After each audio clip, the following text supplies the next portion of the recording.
Hey guys, welcome back to another episode of Simuleos. Today is going to be a very good day, I'm pretty sure. Let me go ahead and fix my camera real quick.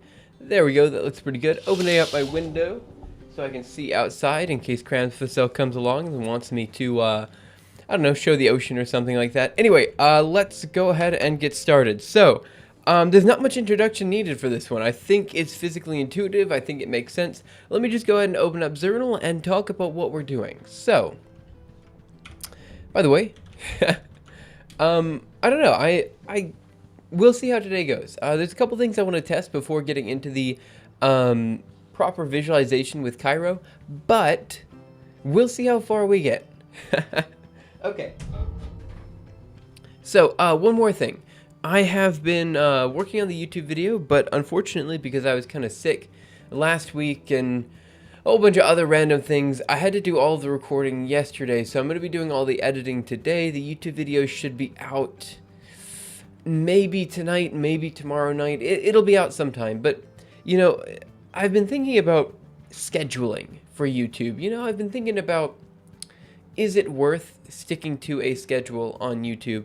On the one hand, in order to get a consistent group of YouTube people watching my channel, yeah, sure, consistent content is good, but for science YouTubers, consistent is a little bit different than for a lot of other people. Like, for example, Veritasium and Smarter Every Day, they don't have a consistent schedule that they stick to. They just upload videos whenever they can. Same with Vsauce, Quirkology, all the people that kind of, well, Quirkology isn't really science, but the only one that really has a dedicated schedule that I can think of is SciShow. And SciShow is good, but honestly, I'm a little oversaturated by SciShow. But that's just me. You know, maybe I don't usually watch it so much. But okay, let's go ahead and get started. I was kind of rambling for no apparent reason. My point was, I think it's okay just to put videos out when we're done and ready to put the videos out. I think that's fine. So that should be one video every 2 weeks, every month, somewhere in that range. That's what we'll shoot for. And I'm not too worried about, you know, getting a video out every 2 weeks, because the difference between 2 weeks and 3 weeks, it's not that great. Okay. So what are we talking about? We're going to be talking about basic geometrical optics. Okay, geometrical optics. Now, look, when we talk about optics, we can talk about a bunch of different things. You know, optics is complicated. It can be quite complicated. It took years and years and years for us to figure out how it works and why it works the way it does. What we're going to be doing is the basics, just ray tracing. So this is not quantum optics. This is not the optics of, you know, particles and waves. This is just modeling every, let me say, every source of light as if it's a source of a whole bunch of different rays of photons that are just going in some direction. We're again not going to focus on wave optics at all. We have before. We definitely have before, but for this particular simulation, it doesn't matter that much. Okay, what are we doing? Well, let's start with ray diagrams. Ray diagrams. As you might expect, they are diagrams for rays of light. So let's draw a single line right here. Then let's draw a, I don't know, some sort of lens here. Pretend I can draw lenses. And then we're going to draw some dude standing here. If we give this lens a focal point, let's say here, and then here again, we basically need to draw a line that goes through the focal point over here somewhere. Another line that goes through the origin over here somewhere. And finally a third line that goes up here and then through here. And I did a very bad job of drawing that. I know why. Because this guy right here was supposed to go parallel. 1 second. There. Okay, let me redraw this line. Goes through the center here. And then through here. And if you draw it correctly, which I did not, this is an awful drawing and I apologize for everything here, you get another image here where... Why? So during that whole time, I was trying to draw a straight enough line that it would autocorrect it into a straight line, but nope, it didn't do it until then. Okay, anyway, the point is, you get another image at the end, where we have this character redrawn here with some sort of magnification. This is fine because we're not actually doing this way, but my point is, where you see all of these lines kind of converge, this is the focus of the light, and we use that a good bit. Thanks, I love Twitch. I think it's pretty good, you know. I think this is what they would call, I think they call it physics art. No, I don't think that's right. No, I think that was wrong. Anyway, let's go ahead and do page new page 4. Now, what we're doing here. One thing to note about the bending of light when it's going through a medium, the idea is that we have something known as Snell's law. So if we draw a straight line and another straight line, please pretend these are perpendicular, and we have light going into this medium, it will bend towards the normal down here. Yeah, my friend uses that one actually a lot. Okay, so if we have an angle here, the angle here will be bent towards the normal here. Normal. And this is assuming that the index of refraction is, let me say, how about 1 out here for air and 1.4 in here for like glass or something like that. By the way, I want to point out that that is a beautiful circle. Totally drew that one by hand. Didn't get autocorrected by Zernal at all. I also draw my 4s funny, and I apologize for that. Everyone else apparently draws them from top down. I draw them from down up. Letting you know that. It apparently annoyed someone during my eigenvector video, and I have in this upcoming video a kind of addendum at the end, like an appendix, not an appendix, just something at the end. No problem, Crams. I happen to have 14 characters in it, and I use the number 4 a lot, and I realized I draw them all that way. I didn't realize until I had to edit that part, and yep, sorry about that. You draw your 4s, oh, you probably draw your 4s in like that, or that, or that. Anyway, let's go ahead, keep working on this. So, Snell's law, basically you bend towards the normal depending on the change in refractive index. So what happens then if you draw a whole bunch of different mediums right next to each other? Well, you can, in principle, let's go ahead and do it this way, new page before. Let's draw a whole bunch of different lines here, la la la. Let's draw a normal to all of them. And then we have a line going in this way, then this way, then this way, then this way, then this way, and you can in principle have a line curving.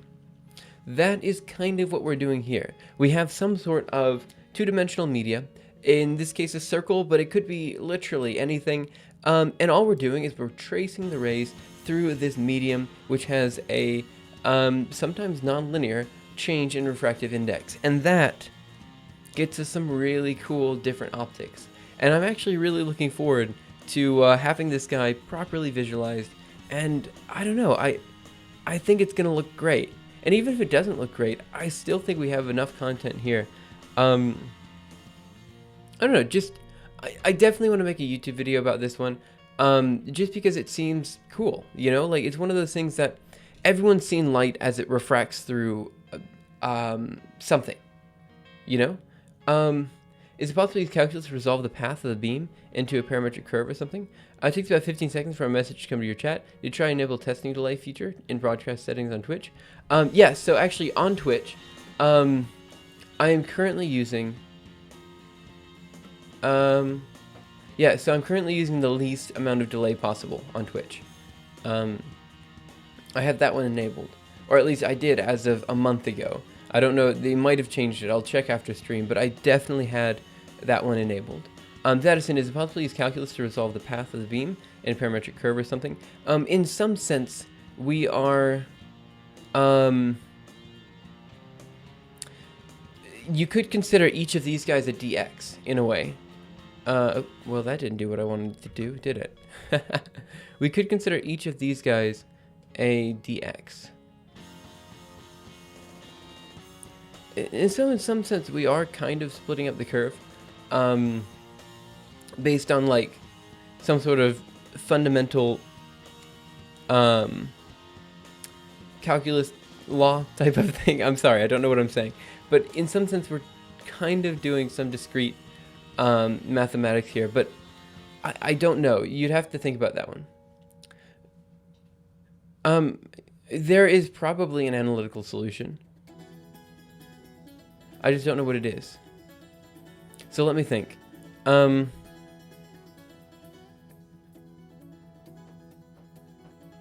there's definitely an analytical solution. We can, I mean, essentially all we're doing here is we're modeling the, yeah, I'm not sure. I don't know how to do this, but there probably is an analytical solution that does this just fine. Let me think. I mean, I see what you're saying. We could just solve it all analytically and then we're set. But I'm not seeing it right now. Sorry about that. There probably is one though. It seems like this one would be solvable. I just don't know what it is. Anyway, let's keep working from here. So we've done this before. We actually did this like months and months and months ago. And so we have our ray tracer already set. Now it's just a matter of visualizing it, making it look a little bit prettier. And that's kind of what we're going to be working on today in the next few days. And I want to try a couple of different things with our visualizer just to see what certain things look like and see what's cool and what's not. Okay, so with that, I think we can go ahead and get started. I don't see any reason to dilly-dally on this kind of stuff. So, if you have any questions, let me know. I'm going to get a quick sip of water and then we'll be good to go. Oh, I just hit the mic and I apologize for that.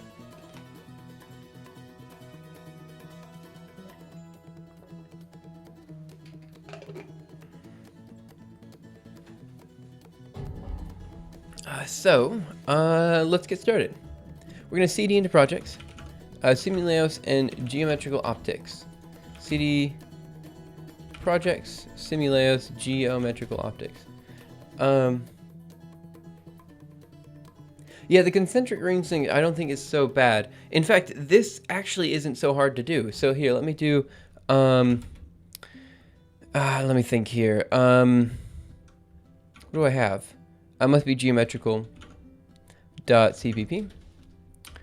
All we're doing, right, is we are checking the refractive index at every single point. Do you miss Twitch emotes because your chat isn't a terminal? I do not get Twitch emotes, no. Do I miss them? Not so much, right? I'm not really... How do I put this? Though I have been streaming on Twitch for a year, I have not well integrated myself into the Twitch community, such that I do not... how do I put this? I do not fully understand Twitch humor. And so the emotes are one thing that I get people like. I don't get why they like them. I don't usually use emotes so much in my own chat, so, or in like my own, with other people. So like if I'm on Facebook, I don't use emotes very much. I do this smiley face one all the time, but that's the only one I use. And it's just if I've already used haha and I don't know what else to put down. So, and I don't do things like LOL or things like that. Every once in a while I'll use chat speak, but I don't use it so often. I use WRT all the time, but that stands for with respect to, and it's a mathematical thing. Okay, so let me see. It was Edison. Yeah, so point is, this actually isn't so bad to do. All we do is we get the XY position, and then we find the refractive index at that particular point. So we return, let me see. inside of, which returns the distance from the current position to the origin. And then we read that into our formula here. It's actually not so bad. It's pretty easy to do. So you can do whatever you want with your dx. Yeah, the emotes are fine, right? It's just not something I use, you know? I don't know why. Maybe. It of course depends on how much you watch Twitch, right? People who watch Twitch way more frequently totally get what all the emotes mean. Like Kappa took me a while to figure out that it means sarcasm, I think. I don't know. I still haven't fully figured it out. It's used like all the time. Okay. But yeah, it is its own language in a way. What am I going to do? I want to try a couple of different things. So first of all, let me just go ahead and make plot, what we have currently.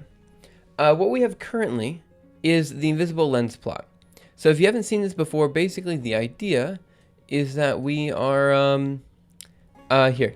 The light that we show here looks identical to the light that we show here with some approximation. Yeah, the problem is at some point we had to put in a cutoff. So what I want to do really quickly is take off that cutoff.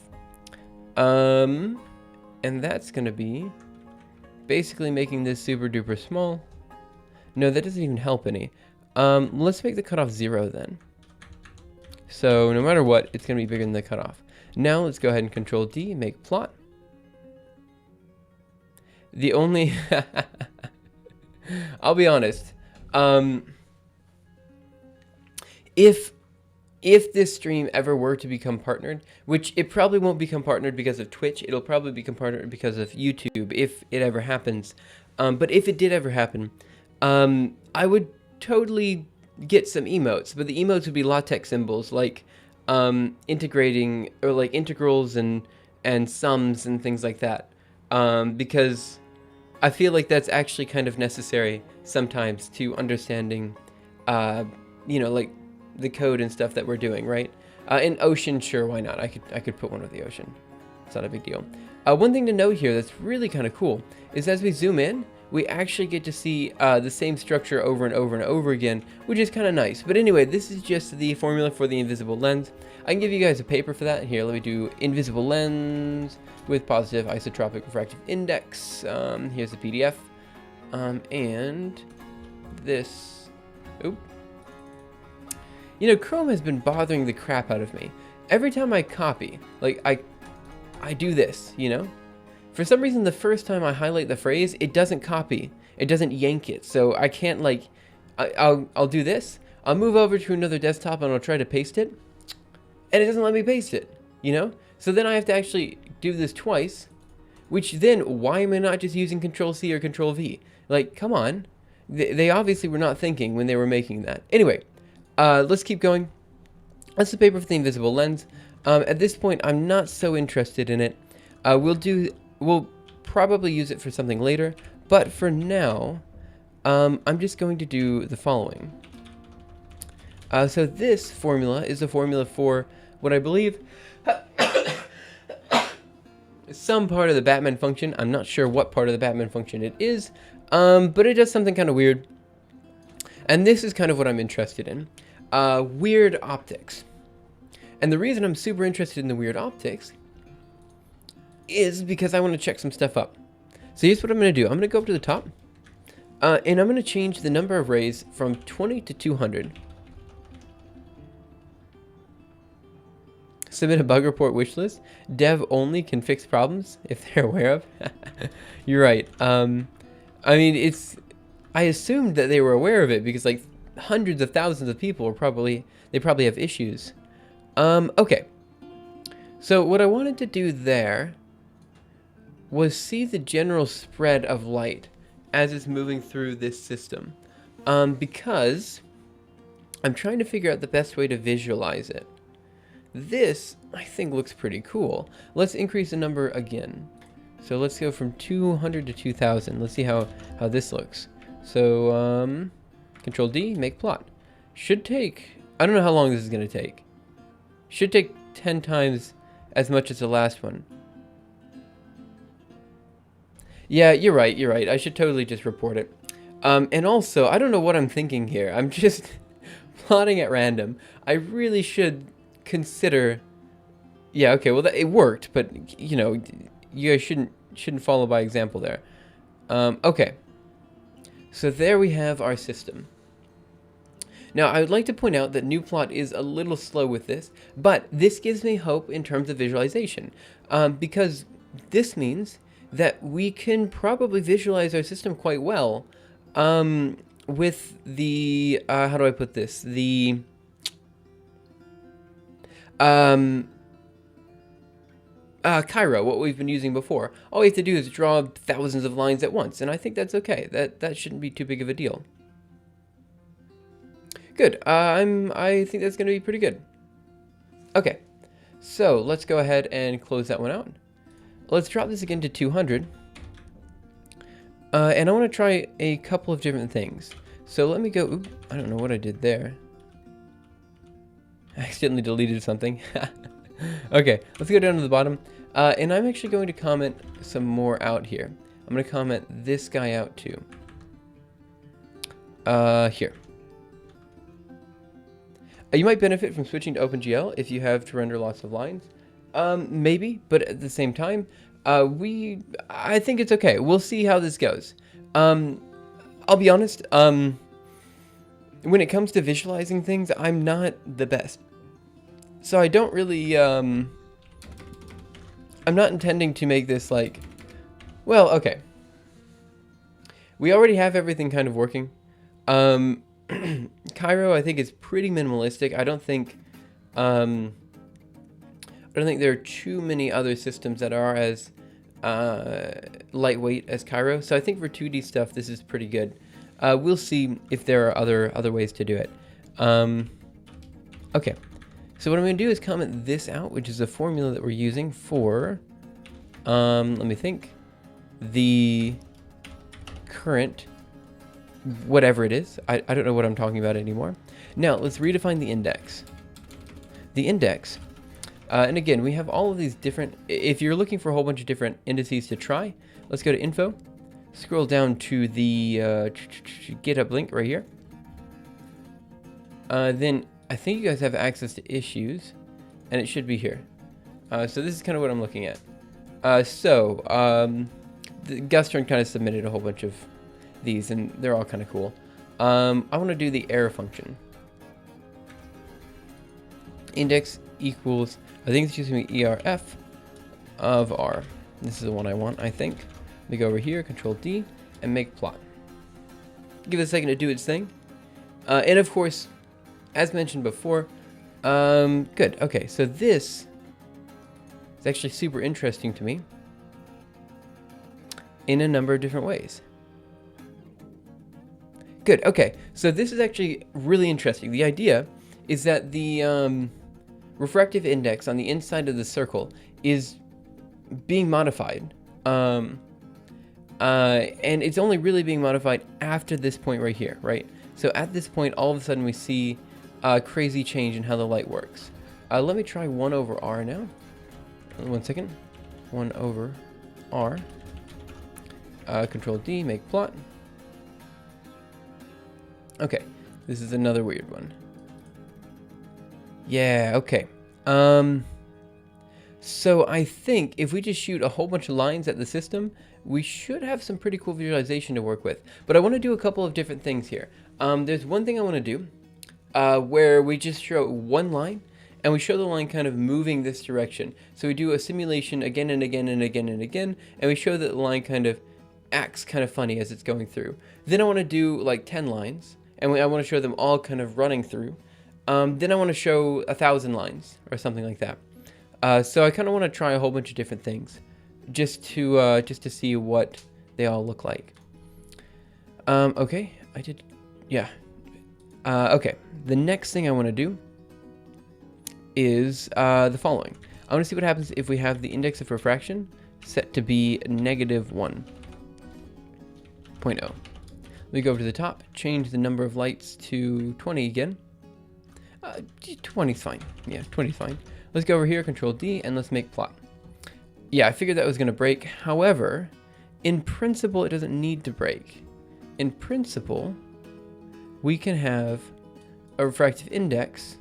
Yeah, there we go. Let me see. No, okay, never mind.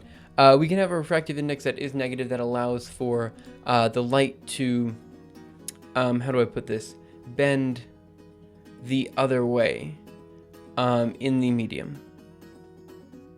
So that's something we can consider. Now let me see what happens if we change this to 0.5. I'm just kind of testing a whole bunch of different things, seeing what happens. 0.5. I have a feeling. Control D, make plot. Okay, good. So that did about what I expected. One of them reflected. I was expecting more to reflect, honestly. But then everything else diverges, which is exactly what we'd expect, because of course, if we're going from, if we have a higher refractive index, they all converge, right? So they all kind of come to a single point. Okay, good. So I think then that should be okay. What else was I planning to look for? Okay. I want to see if we can go ahead and put in that negative refractive index guy. So we return this. Let me think. How do we determine normal at inside of, let me see, propagate? Okay. I think the reason -1 doesn't work due to floating point inaccuracy. Let me see. So speed is equal to refract. I.e. it keeps going in and out of the boundary.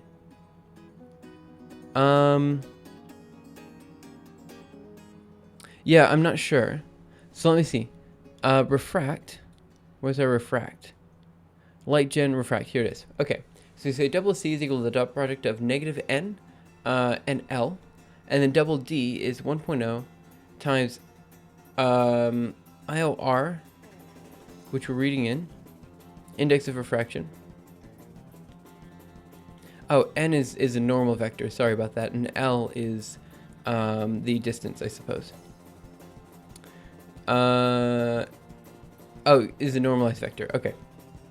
So we have 1.0 minus index of refraction times index of refraction. So that's going to square it anyway. Times 1.0. I think it might help to try rendering just one ray off center and see what path it takes.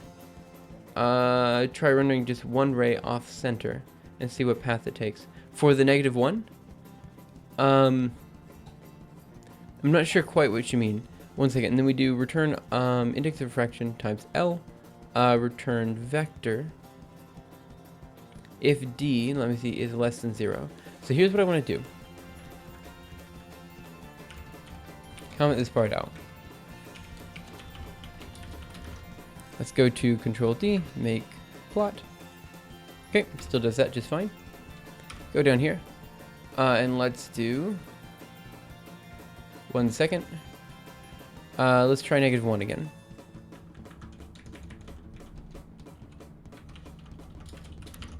Control D, make plot. Yeah, okay, still broken. I don't understand why we'd want to try just one off center. I mean, that's essentially what we're doing, right? We're trying a whole bunch off center. Okay. So what I'm going to do is I'm going to go up to the reflect function, which should be down here. Okay, so here's our reflect function. We have return this guy, but I want to go to refract. So let me see. We want to return index of refraction times L plus index of refraction times C, which should be our... No. So what's happening is the following.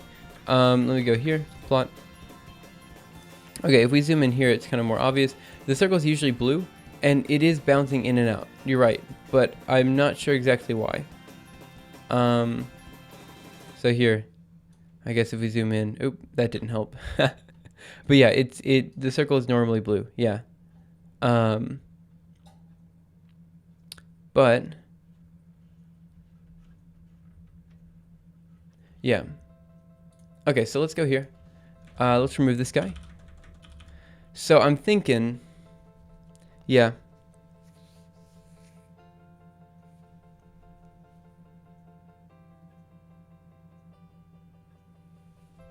Oh, maybe I should do it this way. Instead of returning vector here,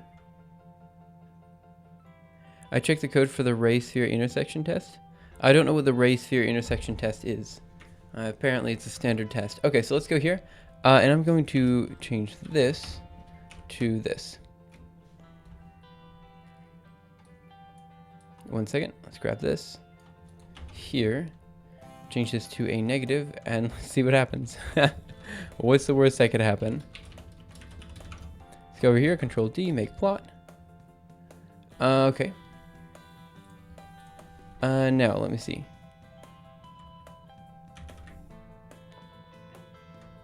Yeah. Hey, Mathiska. How are you? Okay, so let's go here. Let's remove that. You know what? For now, I think it's okay. We'll stick with systems that are somewhat physical. Negative refractive indices can only be generated with... let me think.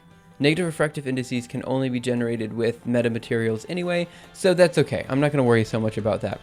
That was just something, if it worked, it worked. If not, it doesn't work. Okay, so let's change this again to something, anything we want, really. There was one particular function that I wanted to take another closer look at, and I think it's this one right here. Let me check. Here, I think. Let me go ahead and write that, and let me go here, make plot. No, it wasn't that one. Let me try this one. I wish I would have drawn them out. I think if d is less, then reflect the incident ray with respect to the normal. That's actually what we're doing. Yeah, that's exactly what we're doing. That's how we get reflections.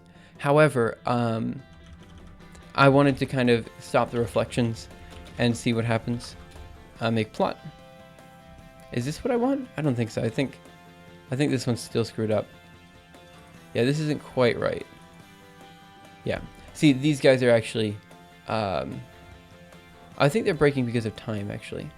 Let me do A. Maybe. I'm not sure.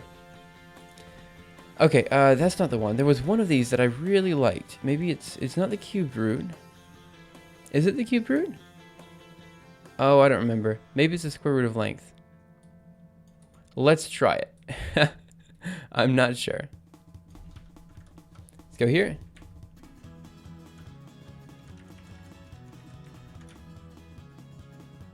And let's go there. Go here, Control D, make plot. Nope, that's not it either. There was one of them that was particularly interesting. Let me go here. I promise. Let me go here. Okay, if I can't find it, I'm just gonna pretend I can find it, and not worry about it. Yeah, okay, this is it. Good, okay. So, the interesting thing about this one is that the light doesn't escape for this one. And yeah, we are returning 0 vector. Let me see, D. But for reflection, let me plot that again later. Where's reflect? If is null speed, then we did refract, and if it's we used an is null thing, we do the reflection after that. So that's kind of how it works. We needed the reflection because without the reflection, it wouldn't be as physical, right? So we needed it. Let me go here, Control D, make plot. Give it a second. Okay, let's zoom in here. So what's happening here is that no matter how close we get or how long we let the simulation run, it's actually just going to continue closer and closer to the center, but it's never going to hit the center. And that's pretty cool. Yeah, the D less than 0, yeah, it definitely does trigger. It triggers right here. No, you might notice it doesn't quite look right. I mean, we're missing a little bit here, but that's fine. In the end, I think the physics is still correct. We're just skipping. Essentially, there's a little bit here that we're skipping because of the time step that we're using. But yeah, that's how we get the reflection there. So, at least I would imagine so, because let me go up here to, yeah. I mean, I can see out, but I'm fairly certain that reflection wouldn't happen if if we didn't have that trigger occurring. So I'm fairly certain in saying that it's working just fine. Okay, so now let's start working on the visualization of this. I know what you're thinking. We already have a whole bunch of plots and things like that, but I kind of want to make them look kind of a little bit nicer in a way. And we've been working pretty well with some good 2D visualizations up to this point. So the things I want to kind of look out for here, I want to make the inside of this circle, I want to make it so the inside of the circle has a bunch of different color variation depending on the changing refractive index on the inside. So it may become more intuitive to people what exactly is happening, like why we see the bending and things like that. And a couple of different things, right? So as far as I can tell, D equals 1 minus index of refraction times sine theta. Sine squared theta. D. 1 second.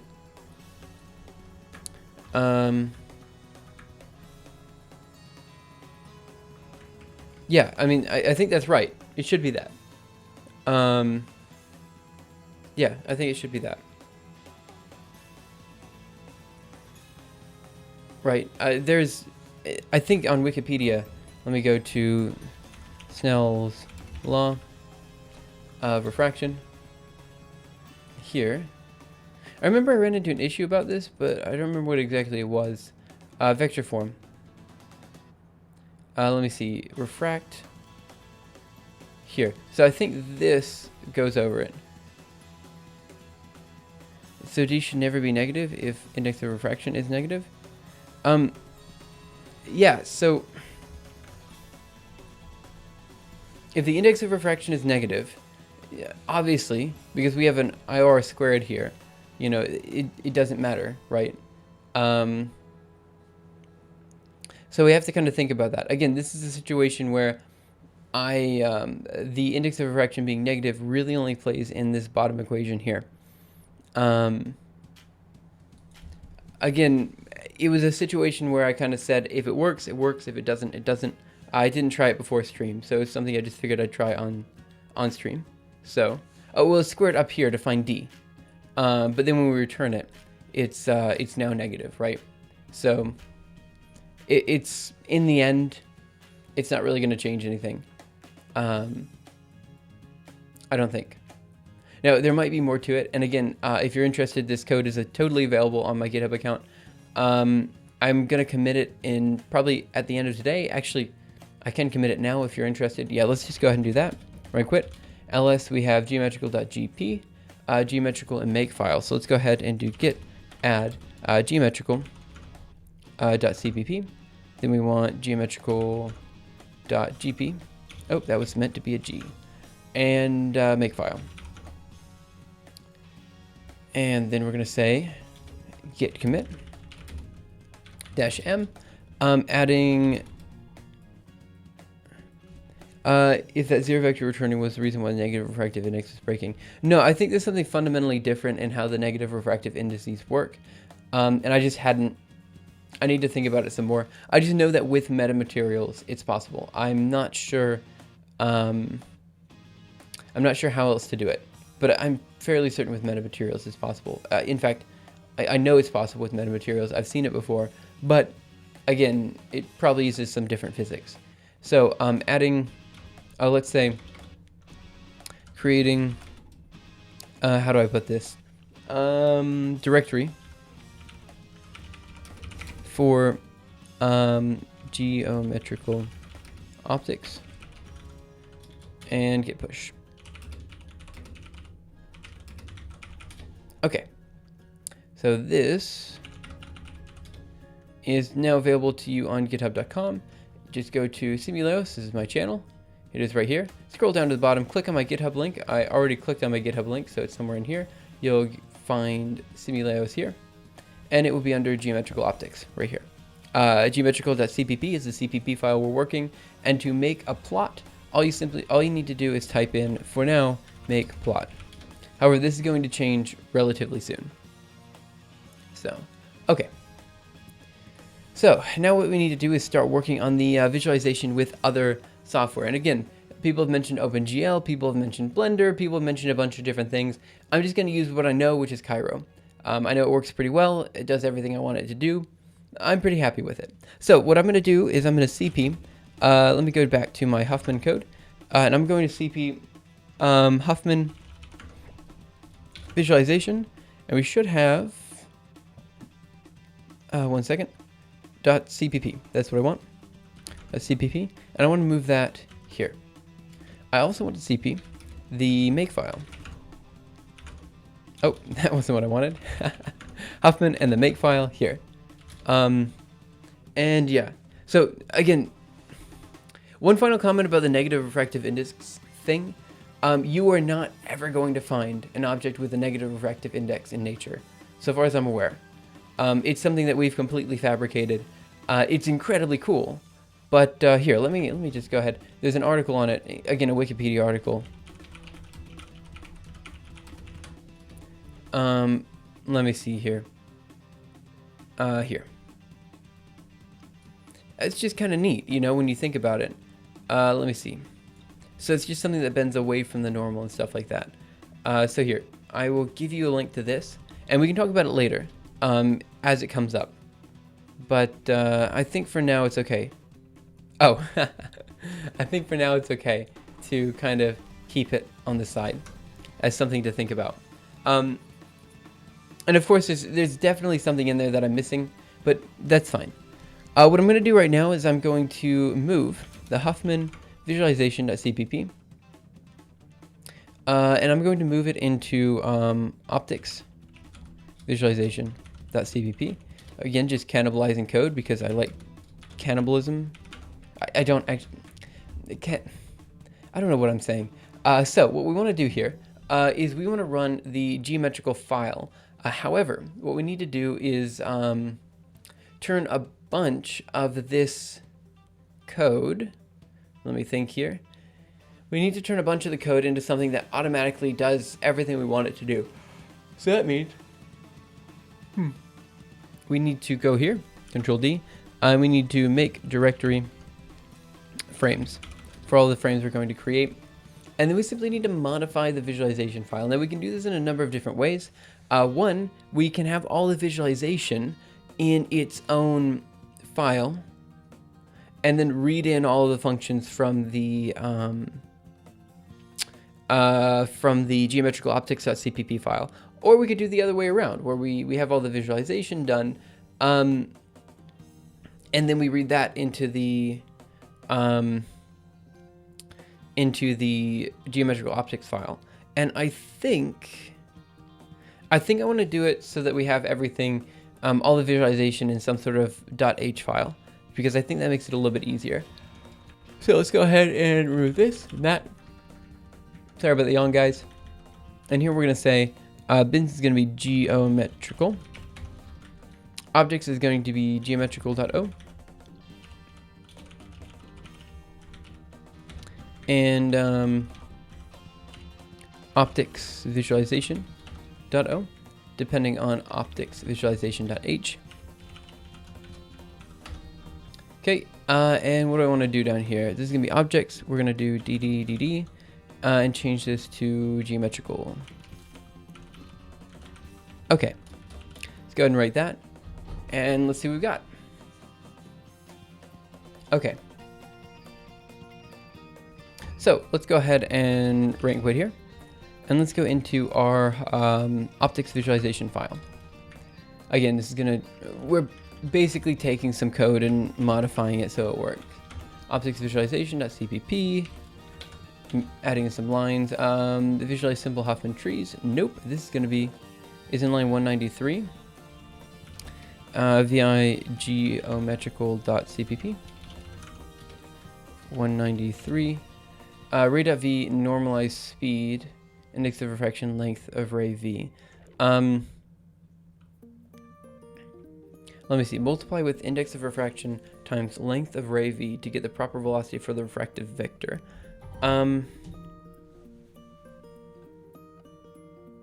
Speed.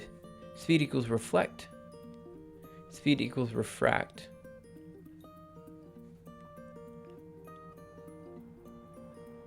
Normalize. Okay, so let me see.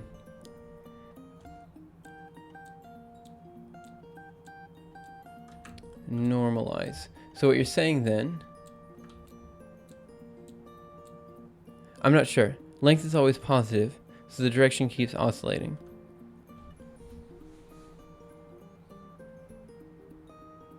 Let me see. So let's go to the length function. For now, let's go up here real quick. I just realized I did something stupid anyway. There we go. Let me modify this, and then I'm going to get back to modifying the other file.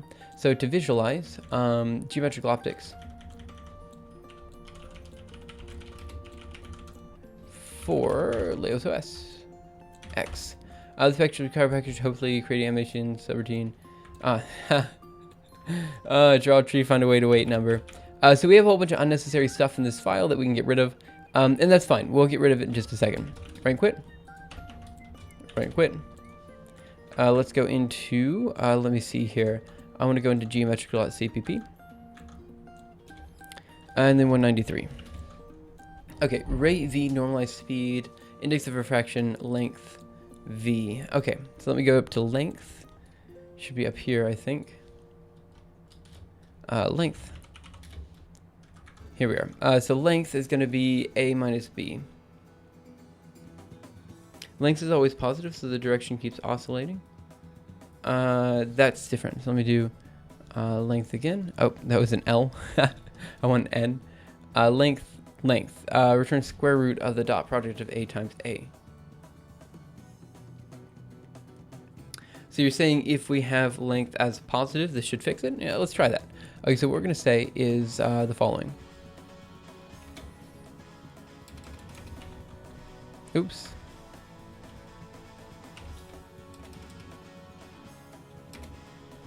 Wait, what am I doing? Okay, return square root. Let's go here.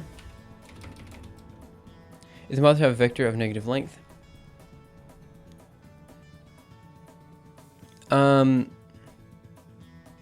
Yeah.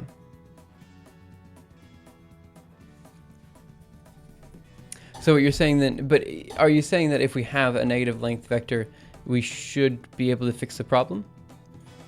Because I'm willing to try it. But, let me think.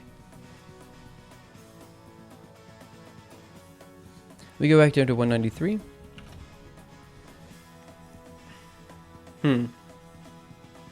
So normalized speed times index of refraction times length of ray V.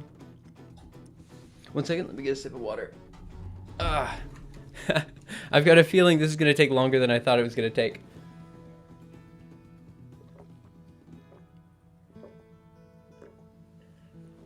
As in this entire simulation is going to take longer than I thought. I'm saying that the vector is multiplied by a negative number every iteration. Let me think. Vector is multiplied by a negative number every iteration.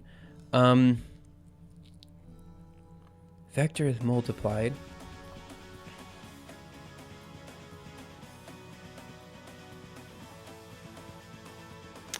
The vector, I'm still not sure I fully understand. So you're saying the vector is multiplied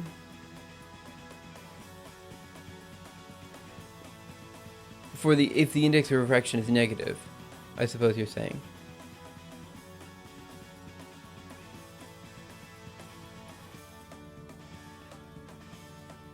So if the index of refraction is negative, then we could do the following. We could say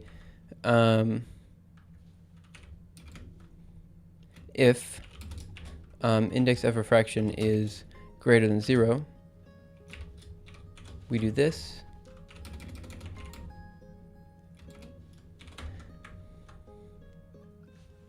I mean, the velocity of light should be the same in essence, right? Same magnitude, just different direction, I think. Let's go here. Let's do else.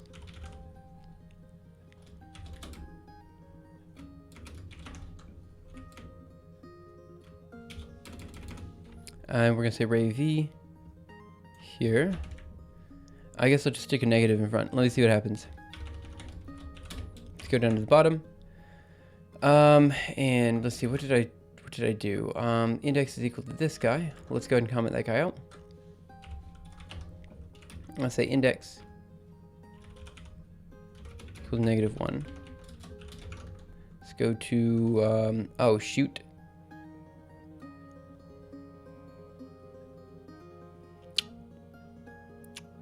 Just realized I did something really stupid. CP makefile. And let's copy this over to another file. So let's do makefile. We'll say makefile Cairo. And now we're going to, what can I do? Git reset makefile.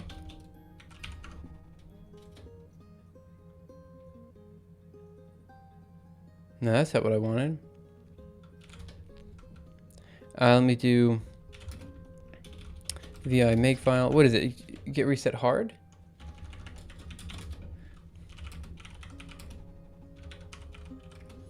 Makefile. Can I do hard reset with paths? Dang it. Okay, I don't remember how to do this. I'm just gonna remove the makefile. Vi makefile. Go over here, because I know I just put it up on on Geometrical Optics. Go to makefile, copy this guy, go over here, paste it. Dang it.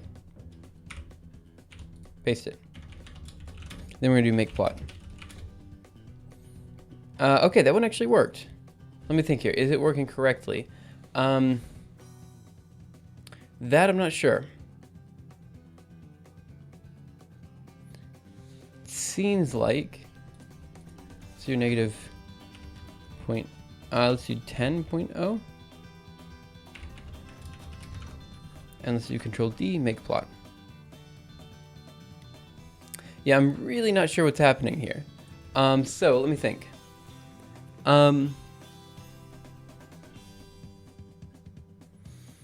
We are focusing super close.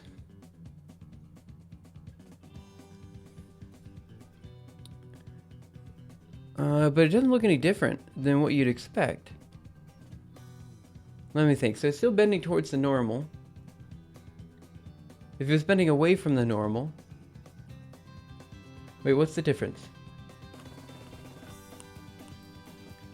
Let me think. So if we go to... Let's set this to be 10. And we go to Control D, make plot. It looks pretty similar, actually.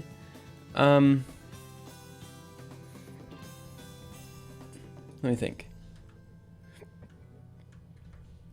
100? Make plot. Okay. Why does it take so... Oh, light's so slow. Okay, that makes sense. Okay. So then what we need to do is set this to... Man, I'm not sure what's happening then. So we just...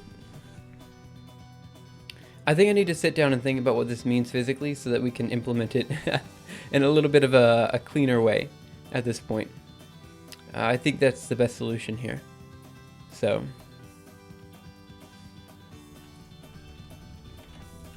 here's one. Obviously, it goes right through, no problem. And here is -1. Make plot. I'm just not sure what's happening. Because 1 and -1 should be about the same, right? But they're clearly not the same. So, something is up. Oh, or should they?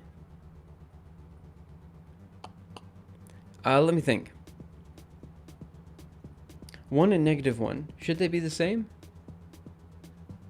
Maybe they should be different. Let me think. This is gonna break, by the way. Yeah, exactly as expected. Let's try this to 0.01. Make plot. Okay, they all reflect. That's about what I expected.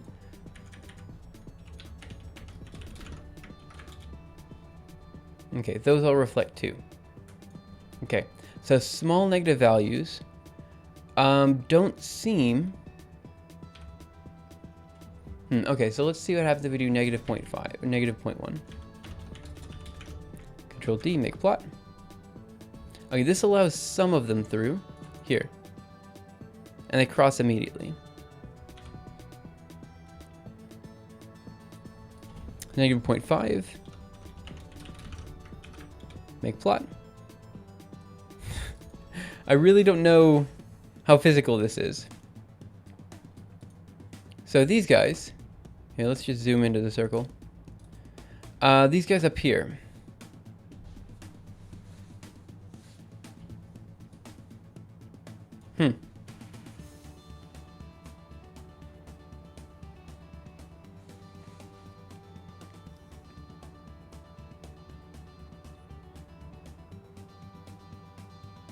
Okay, so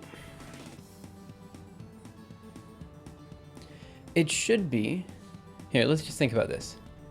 So page, new page before. Okay, so it should be then. Here's a line. There's a line. We have a light coming in. Something like that. It could bend this way, or it could bend this way.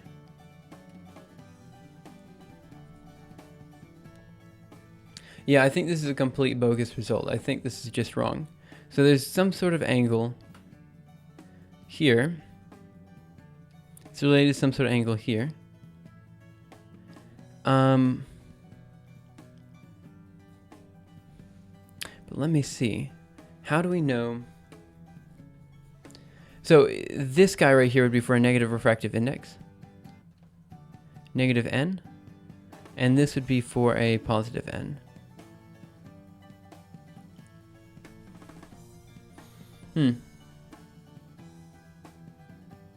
I think. However, I'm not confident. This is something that I have to think a little bit more about. So what I'm going to do for now is I'm going to leave the code as it was before. Maybe I should leave it as it is now with the negative number in there. Oh, I don't want to cancel that one. Okay, let me think. What if I go over here? We just looked it up. Negative refractive index. Here we are. Negative index metamaterials. So let's see. Resonance. They had a good diagram in here. Yeah, so theta 1 is related to theta 2. So basically the only difference here is that it's going off in the other direction here. So let me see. N1, N2. Yeah, okay. Okay, this is making a little bit more sense then. We compare not the ones... Oh wait, no it doesn't. Never mind, this isn't making any more sense. The interface is sideways from what I was expecting. Never mind, I'm wrong.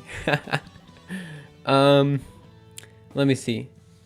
Snell's states the relationship between radiated angle index. Let me see. Composite material. Yeah, I just wanted a formula real quick. Okay, so here we have light going in. It bends this way. I see. Okay, so I was actually incorrect about what I said just a second ago. Yeah, this is something I have to look into more physically. I have to just think about it some more. But it's pretty cool. Let me think. So, is this actually correct? Let's zoom in here. Here, what were we expecting? We were expecting the light to go over. Yeah. For 0.5. Let me think. Let me try and change it to 5. 0.0. Control D, make plot. I don't know. Maybe this is what we're expecting. This is... I don't have physical intuition of how this is supposed to work.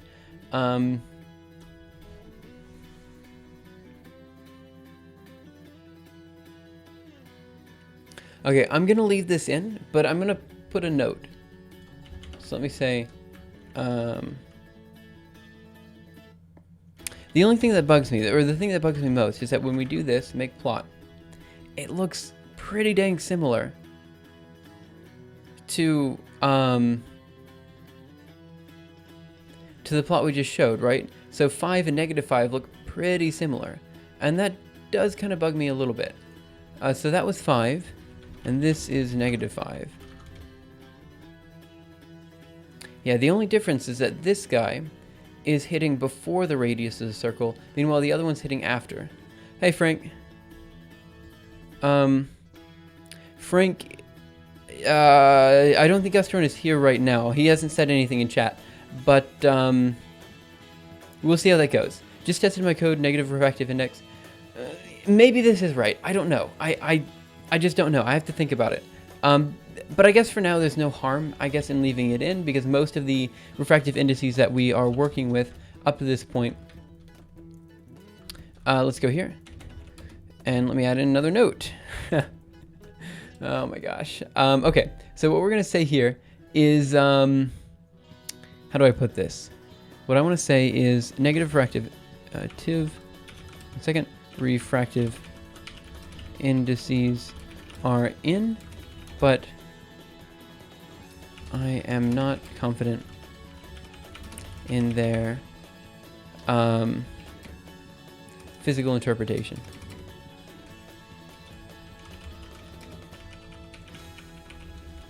Okay, so that's fine for now. I'll leave that as it is.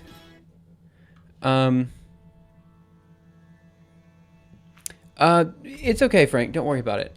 Let me just check a couple of different guys then, because again, I'm just not confident in this. So let me go here.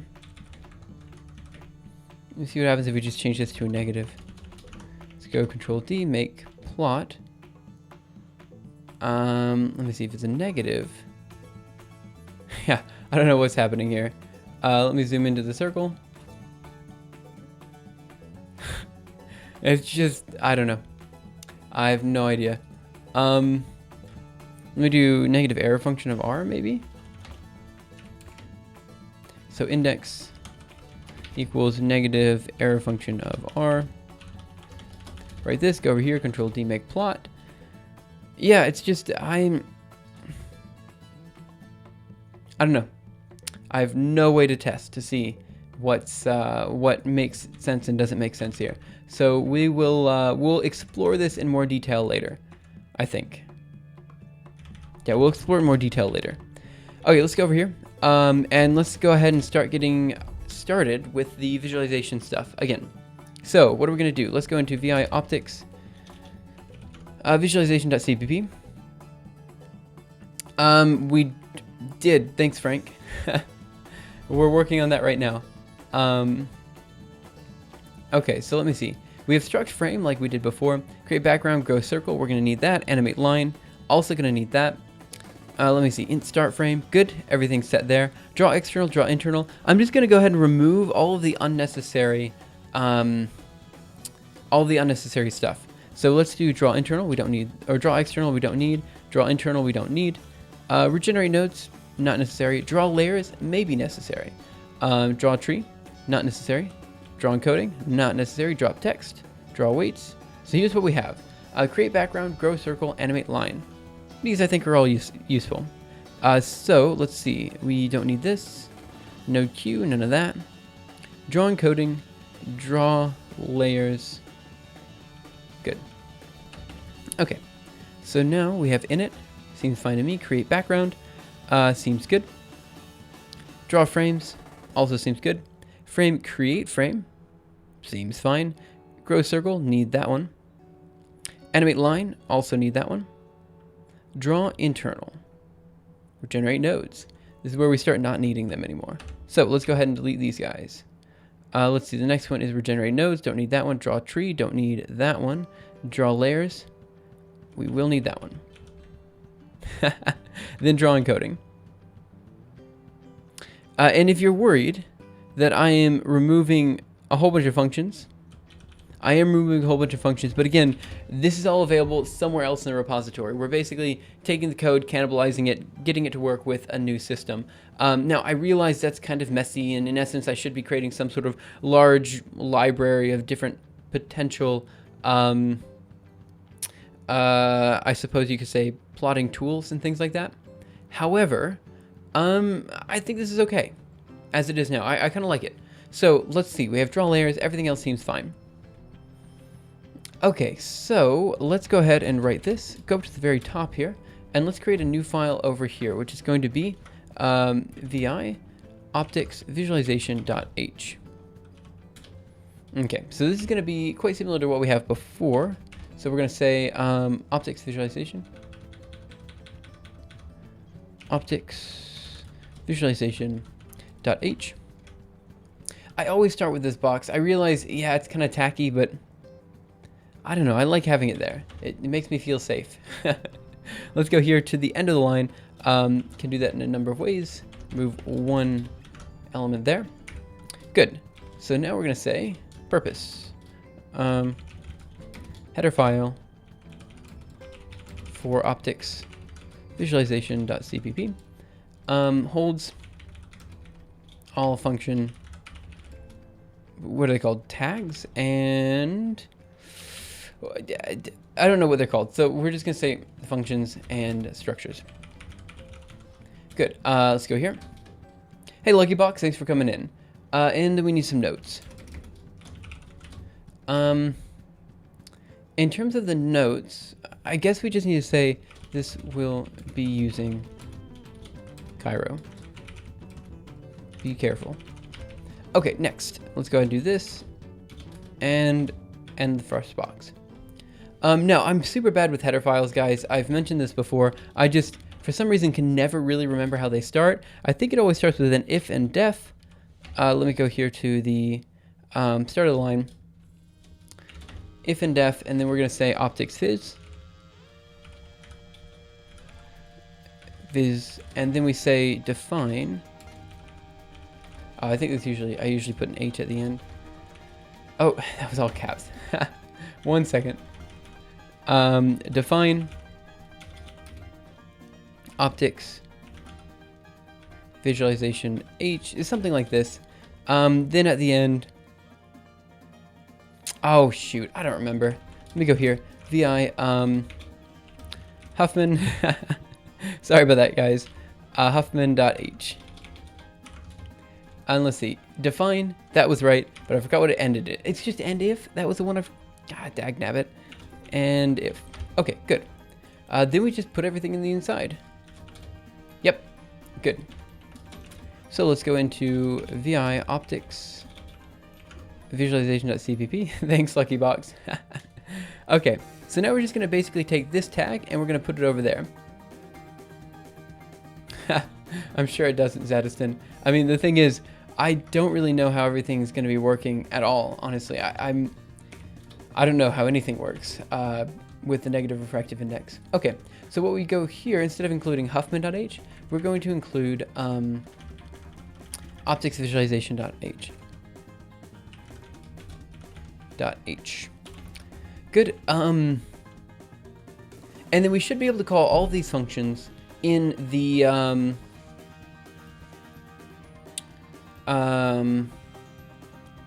in our other optics code, I think. Do we want to do it this way? This is a question I had at the start. Do we want to do it this way, or do we want to do it the other way, where do we want the header file for the optics visualization, or do we want the header file for the geometrical optics? That's the question. We could do both. 2 header files. Seems fine to me. It's fine, it's fine. Now we can delete all these lines, except for the optics visualization.h. And we should be good to go. Write this. Go over here.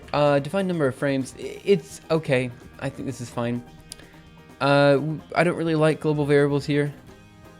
3 header files. Yeah, sure. We'll just have a random header file called header.head, and it actually doesn't do anything. Okay, write and quit. Now, what do we need to do next? Well, let me think. We have optics visualization.cpp. We have optics or geometrical.cpp. Let's go into vi geometrical.cpp, and let's include, what do we want here? Let's do optics visualization.h. Let's go over here and let's open it up. Optics visualization.h. And actually, I just realized I have two mains right now. Oh. Do I actually need all of these guys up here? I don't think I need random. Let me go rand. No, I don't think I need random. I think I'll probably get rid of that one. Do I need string stream? Probably not. No, it doesn't seem I need that one. Vector string math.h. I could imagine needing all these guys though. Cairo.h definitely. Okay, that's fine. Let me go into vi optics visualization.cpp. And of course we have a main function here. This is kind of similar to what we want to do in our main function over in the geometrical optics.cpp file. Just realized this file has been changed. The name is different. It's now just geometrical.cpp. Oh, how times change. Okay, let's go ahead and write this. Good. Okay. Now what do we need to do? The next thing we need to do is basically define everything we need. So let's go into our main function here. And we have defines output. Good, geometrical.dat. That's all okay. In this particular case, we probably don't need to output anything except for the frames themselves. So we should be okay. We have vector dim is equal to 410. What does that mean?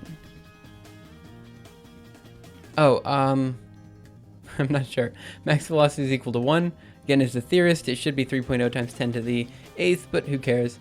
Light array raise equals light gen, and propagate. Okay. So what we probably want to do is in the propagate function, we actually draw it out to our image during the propagate function. Okay. So let me think. Do we need different layers? Probably not here. We probably don't need those. Let me see. So we're going to say...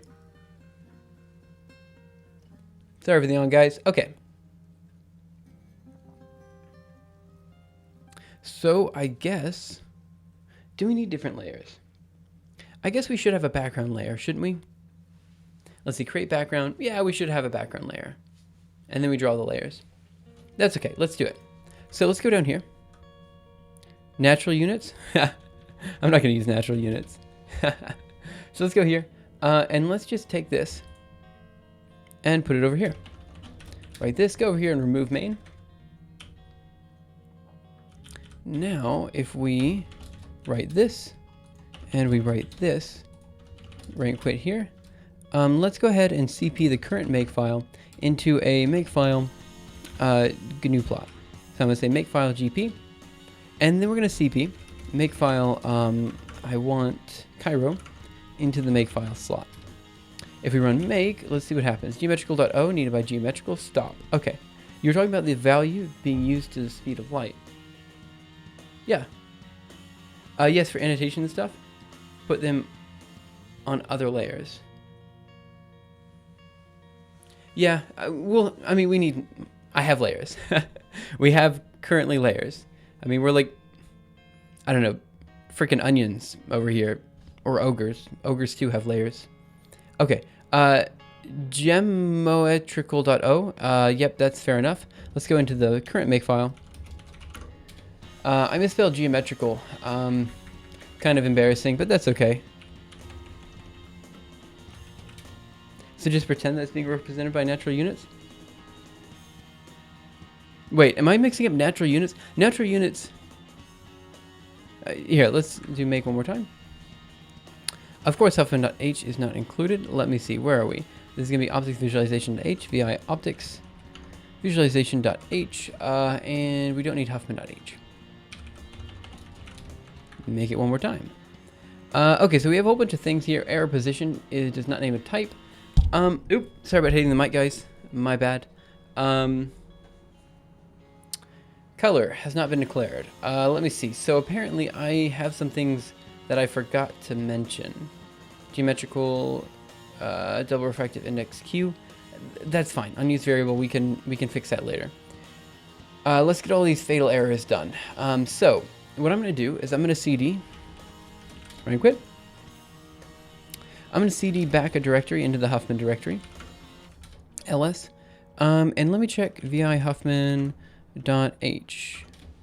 We have position and color there. I don't know why, but that's okay. Let's go into optics visualization.cpp and let's take these guys and let's put them, oh, wrong one. Right, quit. Via optics visualization.h and let's put them over here. Right, dd, right, quit, make. And let me see. Of course we use string stream. Oh my gosh. That's fine. I don't know why I thought we didn't. Vi Huffman visualization.h. 1 second, .h. I swear we have a Huffman visualization.h. We don't have a Huffman visualization.h. What did I just copy over then? Did I move it over? History, 1 second. Grep, MV. Nope. Okay. So let me see. Huffman visualization vidr.cpp.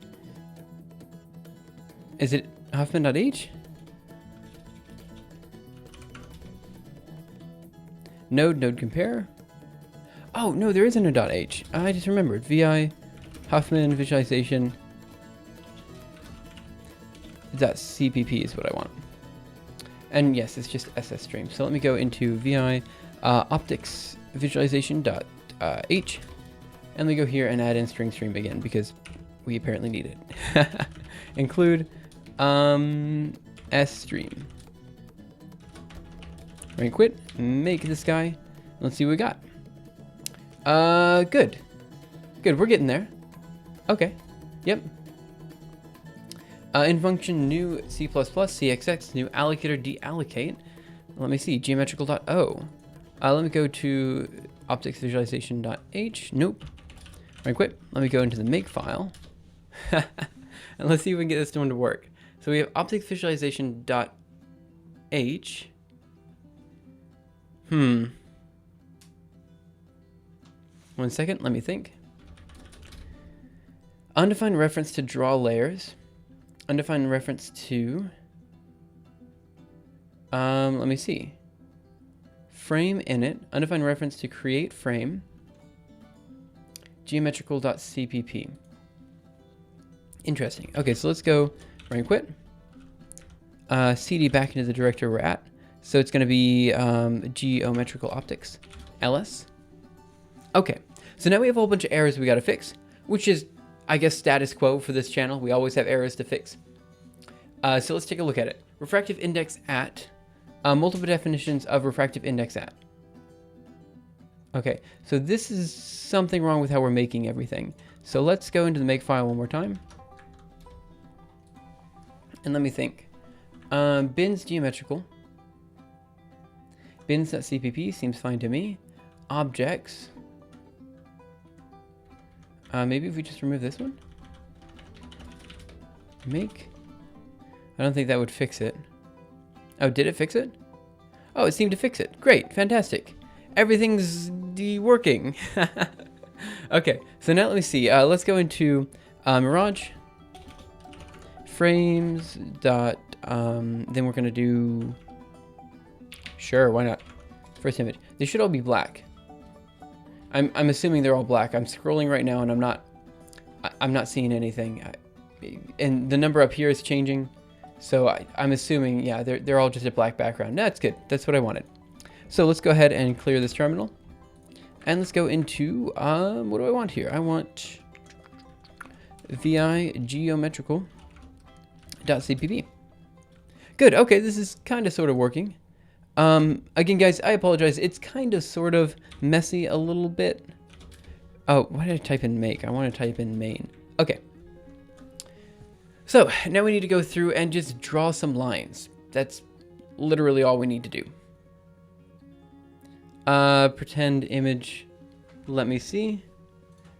Open link. Okay. 1 second. Well, wait, what's happening here? So if we zoom in, which I don't think I can, that's okay. Yeah, they're just blocking all the light. The light's stopping in the middle there. Huh.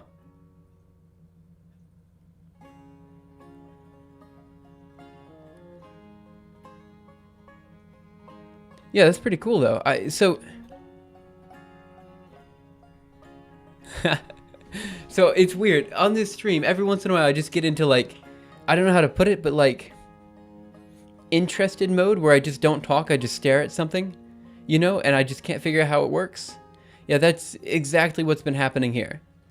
So I don't know, I find it really cool. That's actually really cool, Zedison. Thanks for posting that.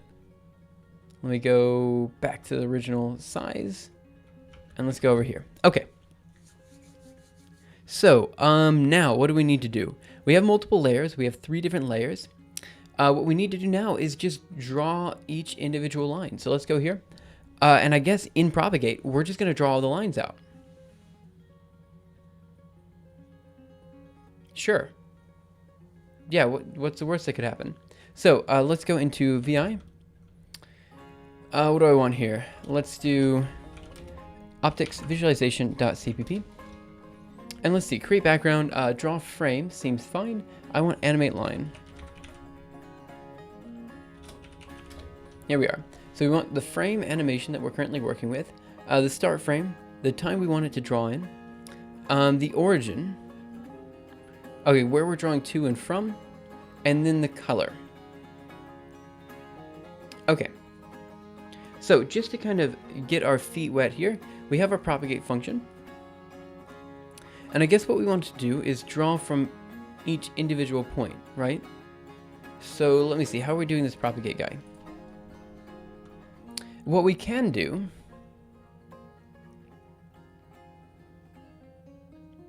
we can do a number of things, actually. A number of things. I think, what am I currently doing? We're creating a spherical lens at position 410, and it is of radius 5, or something like that. Maybe it's 10.5 radius 4. I think that's what it is. It's at position 10.5 with a radius 4. That's perfectly okay. So we're creating it there, but what we could do instead is give it a direct pixel location. So we could say 500, 500, or 150, 150. And then what we need to do is give the arrays of light a particular point to go to. So we say dimension, lens, max value, and then 0. Let me go to the light generation function here. So we have generation here. Let me see, sine, vector dimension, constant t, double angle. Oh, that's the angle. That's the last one. Okay. So we're going to say, okay, good. So there's what we put in the position. Okay. So what we'd need to do then, dimension.x, where's dimension? Vector dimension. Vector dimension is read in as 410. I don't know what that means. I really don't. So let me go here, and let's do the following. Let me just work with this function a little bit more before doing the visualization, just so I can kind of get a better feel for what's happening here. Write this, go over here, write and quit.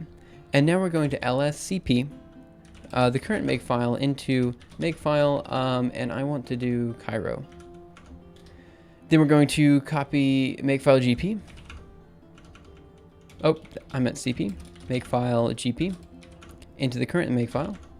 And now we're going to do make plot. Include Cairo.h, no such file or directory. Optics visualization.h. Go to the top, And just for now, let's go ahead and remove this line. Over here, now let's make plot. Why is it breaking? Geometrical Optics, geometrical.cpp. Why are you breaking? CC geometrical.o geometrical. Did I change anything? Undefined reference to square root. In function length. Undefined reference to square root. We have CMath installed. Or on here. Let me see. Undefined reference to cube root. Exponential. All of these guys have undefined references. Let me do... But CMath should do it. Shouldn't it? The heck?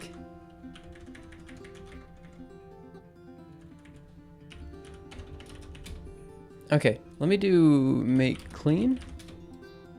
Make plot. Nope. Okay. LM is missing. LM. But is this not the exact same file we had before? Let me check something. Let me do get diff geometrical.cpp. Include optics. A couple things there. That's fine. If IOR, ray v, normalized speed. This to me looks exactly the same, with the exception of a commented outlines.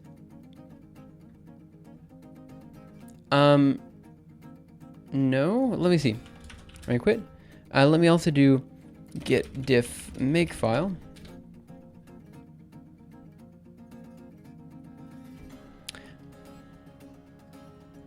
Let's go into the makefile. We are using G++. Okay, let me see something. Okay, so let me run get diff geometrical again.cpp. Let me see if there's anything in here. No, so this is literally the same guy as we had before. There is no difference. And I'm using the same makefile. So there shouldn't be a difference there. What the heck? Let me ls. And let me remove star.o. Now let's make plot.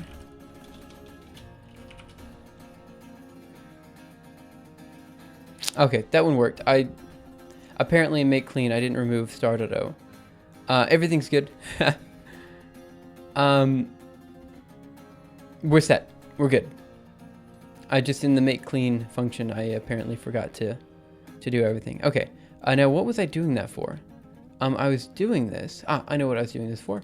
I wanted to manipulate some variables. So let's go ahead and quit here. And let's just very quickly go into vi makefile and go down here. And let me see bins, and let's do, I guess, remove star.o. Should be okay. Okay, so now let's go into vi geometrical.cpp. Okay, sorry about that. Let's see, what do I want to do then? I want to... Yeah, Frank, I actually initially thought I was missing a library, which is why I was kind of checking, but that should be okay. I want to change this, vector dimension, from 410. I want to see what happens if we change it to something else, like let's say 510. Let's go over here to make plot.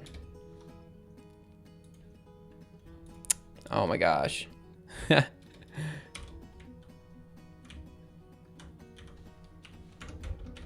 Right, quit. Now let's make plot. Give it a second. Okay, so 510 does exactly what you'd expect. It increases. I'm using Arch Linux, Frank. I think I've said that before while you're on stream, but if not, yeah, I'm using Arch Linux. Okay, so let me see. That wasn't what I meant to do. Is this one? Okay. Let's go ahead and close this one then. So that does what I expect. Now let me check one more thing. Let me check the 10, because I'm not sure what the 10 does.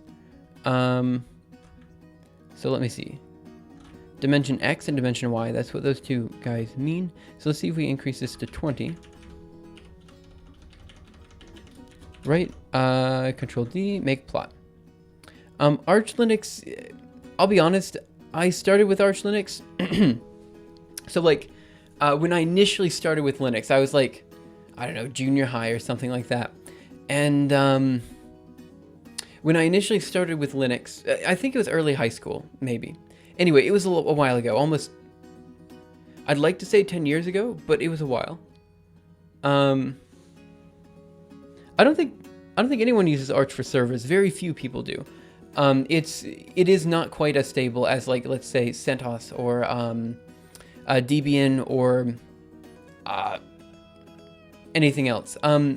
If you're currently using Ubuntu, I mean, Mint is what people would typically say to go to. Other good distribution choices, my roommate always uses Fedora. I hear good things about Fedora from him, so maybe that's something to try. Let's see, Debian's always good. I don't know. I don't really have too many good suggestions. Again, I've just been using Arch ever since I started using Linux, you know? It was my first distribution, and I don't know, you know, like when you choose a class in an MMO or something like that, you always kind of feel like you have some sort of kinship with that class. I don't know if you guys do, but for me, like, I always feel like, you know, this particular character, this particular, in this case, distribution, has brought me quite far, and I don't want to, like, leave it. You know, I don't just want to get rid of it. So, I kind of like it. You know, it's grown on me. Okay, so 520. I don't know what this 20 does. I know this is going to be our Y position, and that's great. Okay. So, I think Crowns was asking why you want to switch off of Ubuntu, but that's okay. So, vector normal at, let me see. Okay, here's what I want to do then. This changes how far up we go, right? So if we change this back to 4, that's going to be the radius of the circle, and that should be okay. But now what I want to try is something absolutely insane, guys. Just flat out insane. Here's what we're going to do. We're going to have the sphere radius be of size, let me think. So we have a 400 by 300 grid, so we're going to have it of size 200. So let's have the radius at 100. Okay. We want the position to be at 150, 150. Okay. Now, vector dimension, we're going to have this set to, let's set to 300. Let's go over here, and let's do Control D, make plot. Yep, okay, that's about what I should have expected. It's actually exactly what I should have expected. Let's set max velocity equal to 100. Let's do 10. Make plot. There we go. Woo. Let me see. Because we had to install Ubuntu, James has like no Unity environment. I use Debian mostly, so if you like apt-get and stuff, but don't like the Unity stuff, try Debian. Yeah, so the truth is, in order to get something that looks exactly like mine, you just have to install OpenBox. All I'm using is OpenBox. Okay. So, this almost worked. It is reflecting. I don't know why. I have no idea why. So let me try...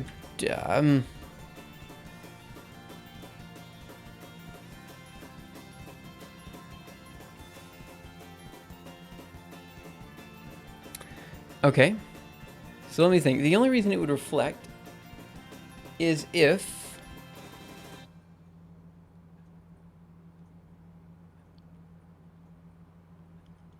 double max velocity is equal to 1.0. You know, maybe we should go down here and try something real quick. Let's change this to 0.0, and let's change this to, I don't know, 10. No, I think it's from... No, C.C should be okay, right? Minus C.C. But the problem is C is now much larger. Let me think. Oh, no, it's normalized. It should be normalized, so we shouldn't have a big deal with that. Why would it be reflecting, though? All I wanted to do was draw a sphere that was of the appropriate size and have light go through it. Let me think. They're definitely reflecting, though. No doubt about that one. And the only reason they'd be reflecting is if this D is negative. So let's output this D. SED, Cout, D, inline. And let's do this, make plot.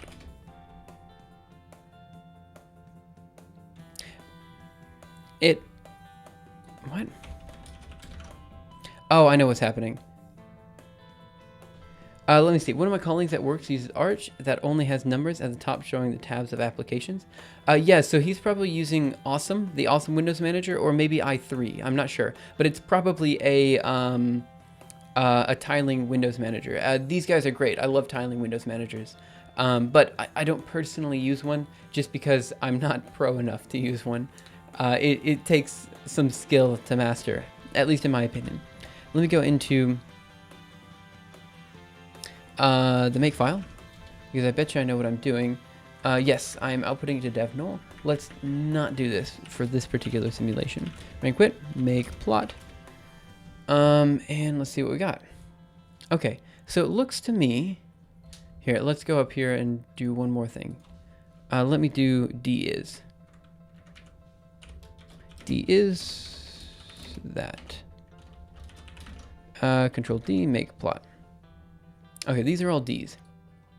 By the way, I found a GDC paper from 2003 earlier about approximating Navier-Stokes equation for using in games, and it looks promising. Oh, actually, that's quite cool. The Navier-Stokes equations are definitely used all the time with fluids, so hopefully that'll get you where you need to go. And again, Frank, in terms of the different distributions, the distribution doesn't actually matter so much, you know? I know there's a whole bunch of people who stand behind like Arch and whatever distribution they want, but honestly, the distribution matters very little. What matters is your ability to use the repositories and your ability to use your desktop environment. So that's my opinion anyway. Other people have different opinions, and that's completely in their authority to have whatever opinions they want. Okay. So it looks to me like we are getting very highly negative values here. Yep, sure does. Okay, so now the question is why. It's obviously because we're subtracting C times C. Let me think. Index of refraction. What are we reading in as C? So let's go down to, C is the dot product of negative N and L. So let's go down to refract. Here, refractive index at, no, that's not what I wanted. refract, here it is. Ln and index of refraction. Yeah, I'm sure it is. I mean, Ubuntu is meant to be easy. This was just meant to be what I like. So let's see, we're gonna say normal at, vector n is the normal, that seems fine. And then normalize ray v. So let's also output L and N at this point. So let's see, dot product of N and L. So let's also output C, because C is the only thing I could think of. So it has to be C. So let's go here and let's see the following. D is that. So then let's add in a tab. And let's add in, one second. C is the following, C. Oh, that's not what I need. I actually need to output N and L. N is N, and then tab. L is, oops, L. Go up here and close that. Go here, make plot. Oh, what did I do? This is the only thing I changed, right? D is that tab. N is that tab. L is that. The heck? One second. It's not liking this at all. Lots of errors. Heck of a lot of errors. A no match for operator. Runtime std. One second. Since we got a lot of Linux pros here, I got an issue. I am injecting a shard object into a process, but I want to detect keyboard input. In Windows, you have API with functions like get async key state. Anybody know something similar? Unfortunately, I don't know exactly how to help there, but I do know that with, let me see. Oh, I see the problem. I do know that with certain things, like for example, Cairo or something like that, you oftentimes, or not Cairo, what's it called, curses. I know with something like that, you typically can wait for keyboard input. I don't know, I don't know exactly how to do that. I'm not familiar with it, but Zadison might. He's been working with similar things. Okay, since I just realized these are both vectors, we're going to have to output 1 point in the vector. So let me go up to see what we have. So what is vector? Vector is going to be double x and double y. So let's output these guys, the x and y values. Where are we? We are in refract. So here's what I'm going to do. I'm going to do tab n is this, but instead I'm going to say nx is n.x. And then we're just going to kind of see how far we can get. So we're going to say tab lx is lx. Here. 1 second, l.x. And then we just do the same thing again. So now we're going to do another tab. And we're going to say n.y is the following, n.y, just to keep it consistent. Oh, okay. I just thought that because of the game that you had said you had made, that maybe it was somehow similar. So ly is l.y. Right, this, go over here. Now let's try and make plot. Okay, so it seems like we have everything, but it's kind of hard to see. So let me do this one more time. What I want to do is, after D, we're going to put in a new line here. This is kind of messy. Oh, I didn't realize that was for Windows. Sorry. Now we're going to go down here and do std. There. Add in a semicolon there. Lx is this guy, and let's add that up here. And add a new line there. Semicolon there. Add an stdc out again. Good, and that should work. And let's do Control D, make plot. Okay.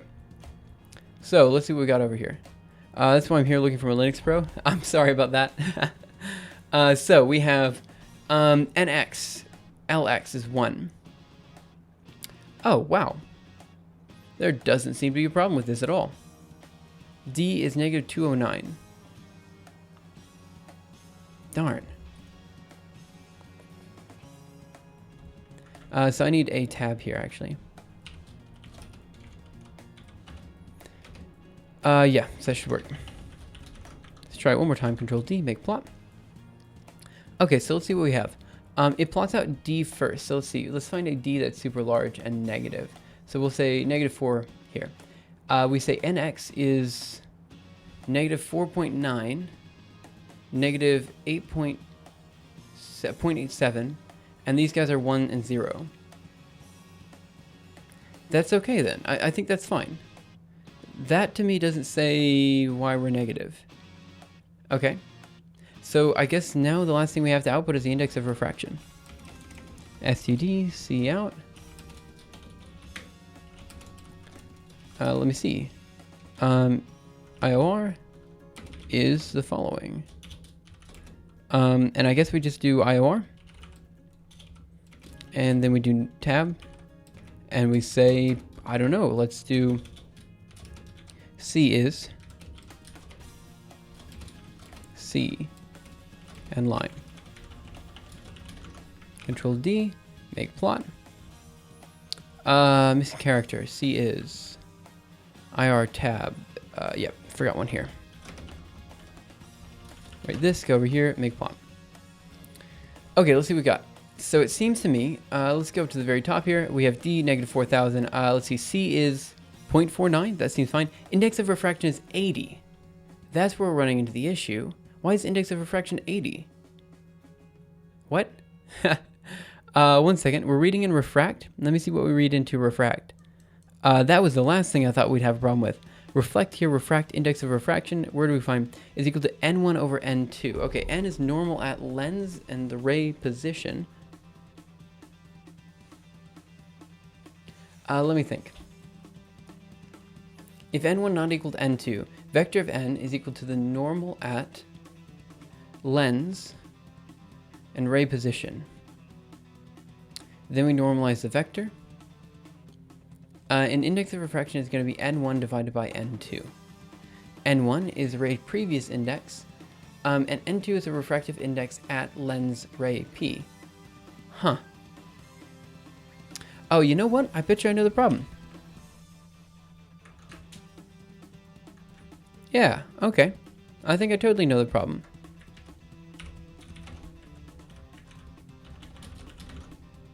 Control D, make plot. Yep, that was totally the problem. Let's change this to a 5. Control D, make plot. Yep, okay. Let's increase the speed just a little bit, maybe double it. I mean, that's more than a little bit. Let me think. Yeah, did dev input, but it blocks input. Need to be asynchronous. Kind of thinking of it. Would putting in another thread solve the problem? Man, I don't know. I'm sorry, Frank. I can't really help. Again, I kind of work on simple code. So let's go here. Control D, make plot. Let's increase the speed one more time. So let's do it to 30 just because. Make plot. Okay. So this seems to be doing what we would expect, and that's perfectly fine. Okay, so now the question, how do we get all of these other guys to work? So let me see. We have absolute value. What did we assume last time? So we want this guy to work okay. How do we do this? Cube root of the difference.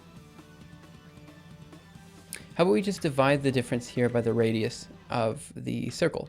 So what do we do here? Difference inside of, we do have the sphere lens. Let me go up here. What's the speed value? The speed value is, in this case, the speed of light.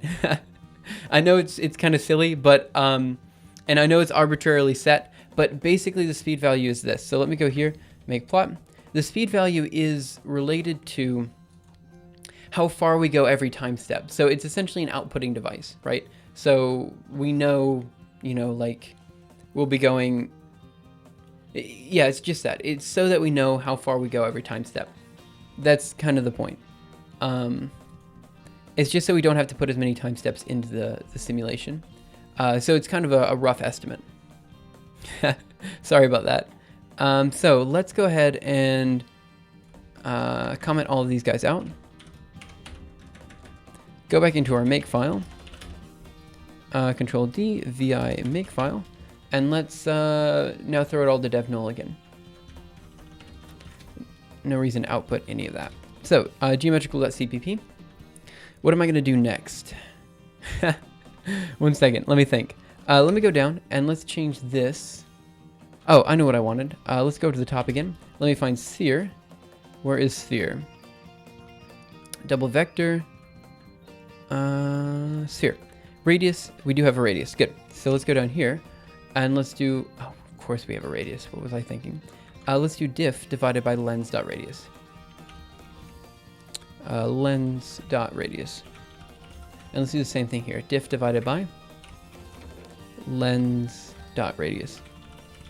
Okay, let's divide by diff. Ooh, that's super confusing, isn't it? And let me just remove a couple of spaces here to make it a little bit, I don't know, on one liney. Let's go here and let's do make plot. Okay, this is what I expected, and this is good. Okay, let me see. Try to get n curses x11. Non-blocking input. So I've used n curses before for keyboard input, and I mean it works okay. I don't know. I don't know. I'd have to look into it some more, and I have not myself looked into it. Okay. Let me see. Let's go to the top again. And let me see, what do I want to do this time? I want to change where these rays are being created. So here we have something that's being created. Basically, we're creating a whole bunch of rays across the entire system, right? But I don't want to create them across the entire system. I want to just create them over the radius of our circle. So let's do this, change this to a 2.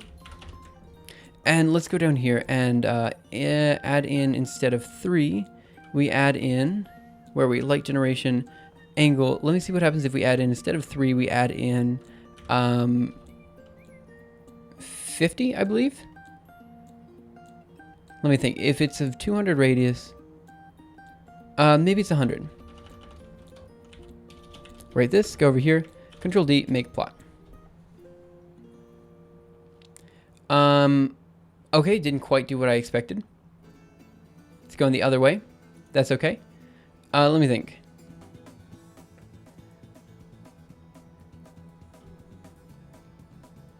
I haven't touched it in a while, but when they released a native Linux client,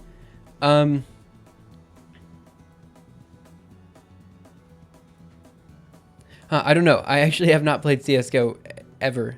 I hear good things about it, I guess. I'm just not into shooting games. So, okay. This didn't quite do what I wanted. Let's remove this entirely. Let's go here, Control D, make plot. Okay, so this goes from 0 to 200. But I want it to go from what looks like 50 to 250. So let's do 50. Control D, make plot. Okay, it starts at 40. I don't know why, and it goes to 240. I don't know why it starts at 40. That doesn't really make any sense, does it? 1 second, make plot. Why does it start at 40? Oh no, the first line is at 50. Okay, and then the last line looks to me like for some reason it's not being plotted. Oh, I see, it is being plotted. Good, okay. So let's go from, let's say 55. Good, this is exactly what I wanted to see. This is good, this is good. Make plot. And it should be, yeah, good, look at that. All of them hit. And does exactly what I expected. Good, perfect. So now what I need to do is the following. It's actually, did Valve, I don't know. I know nothing about Valve. So what I need to do now is go in here and add in a double offset, which means I have to go to the next line, and we're going to say double offset, and we're going to go down here and say offset. Okay, good. Now we need to go up to where we do light gen. Here, there, and we're going to add in the offset here. So we're going to do 55.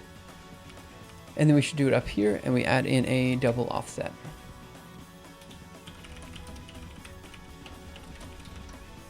Write it, go over here, Control D, and make plot. And it should look exactly like the last one did. Good, fantastic. This is actually great. This is exactly what I want to see, because now we can just very easily map what we did before with Cairo onto our new system. Let me see. Okay, so what do we do from here?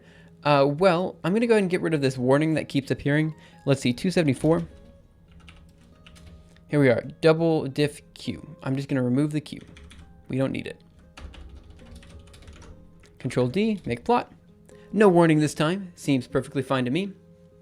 And now we are ready to start doing Cairo stuff. Totally ready. I promise. So at this point, let me run a git diff and see what we have different. So let me do git diff geometrical.cpp. It looks like a whole bunch of small changes here and there. For the most part, we were just checking physicality. Physicality, is that a word? Checking to see whether things were physical or were not. One thing we have to keep in mind now is that we have to normalize a whole bunch of things based on the new sphere radius. So things will look a little bit different depending on how we want, on a number of different things. Okay, good. So then, let's go ahead and quit here and clear the terminal. Control D, clear this terminal too. And I guess we can just go ahead and get started with the Cairo stuff. We have 5 minutes. Let's see how far we get. So I'm going to go into here. Let's go ahead and CP. the makefile, the current makefile, into makefile with GNU plot, so GP. And we're going to CP the makefile with Cairo,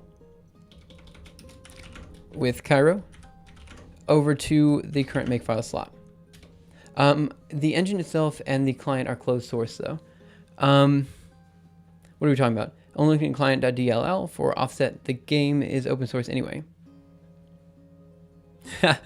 I guess the thing is, I don't know. I know like absolutely nothing about gaming or anything like that. I wish I did, but I just don't. Okay, so now we have the current makefile. Let's go into the current optics. So we're going to do geometrical.cpp. Oh, and crams, I just remembered I promised to do this. So I'm going to change my camera over here real quick because you said you just wanted me to point it at the ocean. 1 second. Let me see if I can get this. Almost. Oh no, the cord's blocking. Crap. Nope, that didn't work. There, something like that maybe? Okay, so there, I have it pointing at the ocean. You're set. Good. Sorry about that. Again, there's a screen in the way, but there's really nothing else I can do about that. Okay, actually, is there a better angle? Maybe I could... Actually, over there, can you see my finger? There is an apartment complex. And that is a parking lot now. It wasn't a parking lot always. It used to be just an empty space, but now it's a parking lot. Whatever. Sorry about that. It's not the best view, but that's what I got. Okay. Now, what are we doing next? Let me pop over here. And let's get working on this. So, optics visualization, and let's go down to main. And let's fix that guy up. So, we're going to have this guy here. DD here. Now, how are we going to do this? Well, in Propagate, let's go through and let's start working on things. So with Propagate, I think that's the only function we're going to have to deal with that specifically needs to read in a layer to draw. So what we're going to do is we're going to modify the Propagate function. So let's go up here to the top, and let's just go ahead and create our layers.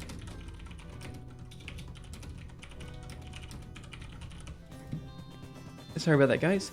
So we're going to do vector here, there, DD here. Create background probably should be up here. Creating standard black background. Now you might be asking, why do you want it in black? Well, I think it's fine. I kind of like black backgrounds. I think they look cleaner. Plus, I have an idea for how I want this to look. And the way I want it to look right now has a black background. And it kind of makes sense, right? We're talking about light, right? So light should be white. And should pierce the darkness of the lens that... I don't know where I was going with that. I'm sorry. Okay. So we have layer.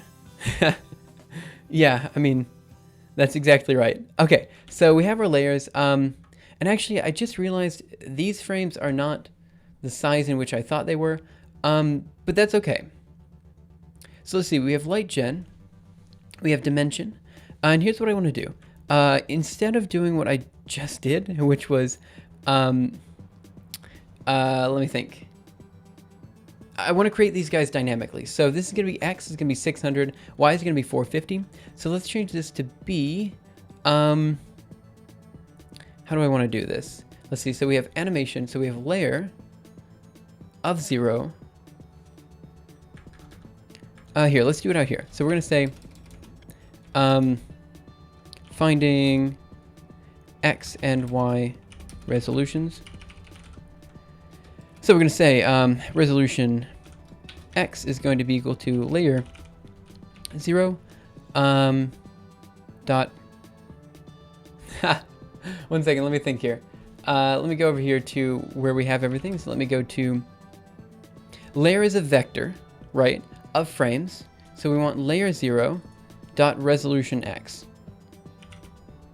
Oh, actually, that should be fine. So let's just go down here and let's just do layer 0 resolution X. I'm currently channeling. It's fine. I just set it at the ocean. Crams, every time Crams is here, someone mentions they want an ocean view, so I just pointed at the ocean today. It's a nice day. It's kind of cloudy, but well, it's not that cloudy. It's okay. Okay. I'm gonna do one thing, and then we're gonna call it a day for today. Finding.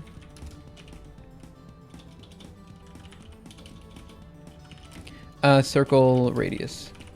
Okay, so we're going to say radius is going to be equal to, let's go up here, double, and it's going to be equal to layer 0 dot resolution x. And how about we multiply it by some value? So it's 450. Let's say we want it to be, I don't know, 300.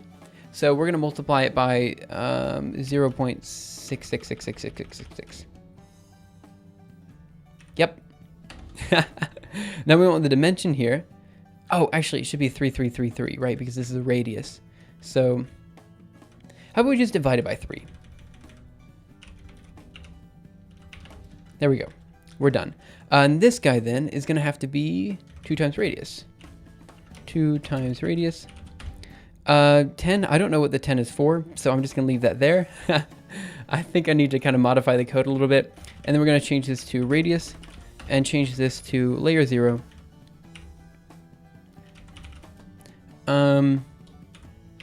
Dot resolution x. 1 second, I'm thinking. This might take a while. Resolution x divided by 2 and layer 0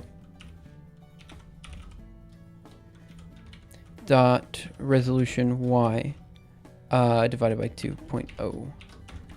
I should probably put a 0.0 over here just for consistency's sake. Okay, and then over here, instead of being a 55, we want it to be 75. So I guess, how do we do this such that we don't have to continually put in the different values? So let me think. We have the resolution x, we have the position, so I guess we'll do... Yeah, so let's do layer 0. That didn't do what I wanted it to. Layer 0 dot resolution y divided by 2.0. Add some parentheses around here. And then we subtract out, I guess, the radius. Write this. Let's make sure it makes. Yes, let's just make it. Error expected some stuff. So let me go to 138. Let's see. Radius layer 0 resolution 2.0. Oh, what's it expecting? Expecting... Oh, I think I ended this with the wrong mark. Expected, let's go to make one more time. Okay, seems to be making just fine. No problems here.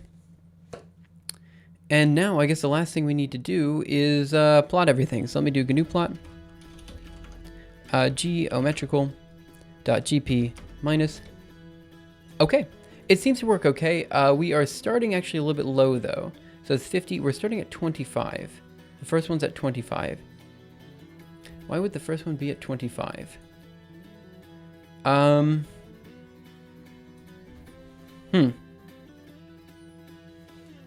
Let's change where this guy starts then. Control D. Let's make it one more time. Except this time we're not going to draw layers. Oh crap, I'm overtime. Control D. Make. It's not though. Make. Make. Clean. Make. I don't know why I thought it was up to date, because it totally wasn't. Now let's do the last GNU plot. Okay, well that's about what I expected. Starts at 225, which is the exact center, right? 225. Is that the exact center? 250, 200. Should be 200. That's where it starts. Starts at 200. Good, we're set. Okay, so it should be 200 minus the radius, which is going to be 150. Double radius is going to be layer.resolution X. Oh, that's because I did this backwards. Let's do layer resolution Y.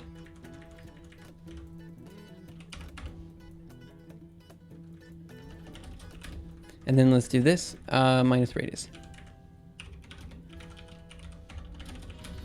Go over here, not what I wanted. Make clean, make, and then run the last GNU plot command. And that's closer to what I wanted, I guess. 50, 100, yeah, it's starting at the right spot, 75. Okay. Anyway, guys, this is where I'm going to call it for today. We're going to continue working on this tomorrow. I apologize for not getting as far as I thought I was going to get, but that's okay. You know, life happens. We move at speeds at which we need to move. I don't know. We're moving at an appropriate speed. I think tomorrow we'll actually get started with the visualization with Cairo, doing some animations and stuff like that, and I think it's going to turn out absolutely fantastically. I'm quite happy with how far we got today. I mean, we checked out some stuff with the negative refractive indices. I don't know if it's physically accurate, but we totally checked it out. We did a lot of stuff. So at this point, guys, I'd like to thank you so much for watching. Have a great day, night, afternoon, morning, evening, whatever time it happens to be your time, and I will see you around next time for the next episode of Simuleos, where hopefully we get these animations working and we start just drawing things, you know, with this this optic stuff. I'm really excited with how, like, physically accessible the system is. I just enjoy it. It's just fun to look at, and I'm hoping you guys enjoy it too. Anyway, guys, see you next time. Have a great time doing whatever it is you guys do. Sorry I couldn't help so much, Frank, with the dependencies and input and stuff like that. It's just not something I do that often. But thanks for coming in anyway. Can I go swimming? I go swimming Mondays all the time. Yep, like every Monday I go to the pool. I go swimming in the ocean every now and again, just not so frequently, because poisonous critters and stuff. Anyway, guys, see you guys around. Thanks again. Bye, guys.